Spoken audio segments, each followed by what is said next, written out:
কথাই বলে ভাবিয়া করিও কাজ, করিয়া ভাবিও না। একটু আনন্দ করতে গিয়ে যদি নিজের জীবনের রিস্ক হয়ে যায়, সেটা না করাই বেটার।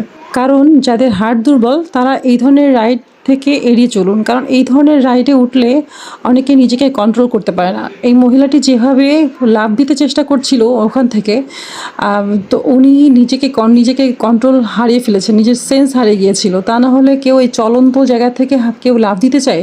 উনি এত পরিমাণে ভয় পেয়েছে। সো ওনার দেখতেই পাচ্ছেন উনি নেমে এসছে, ওনাকে দেখেন উনি কান্না করা শুরু করছে। তো আমি ওনাকে বলতেছিলাম যে এইরকম পাগলামি কেউ করে? আপনি বলতেছেন ঠিক আছে, কিন্তু ওনাকে লাভ দেওয়ার চেষ্টা করতেছে।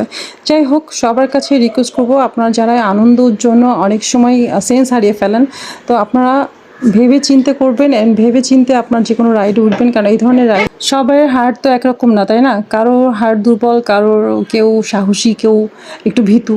তো যারা ভীতু, যাদের হার্ট দুর্বল, তারা কখনো এই ধরনের রাইডে উঠবেন না। সো সবাই ভেবে চিন্তে রাইড ইউজ করবেন।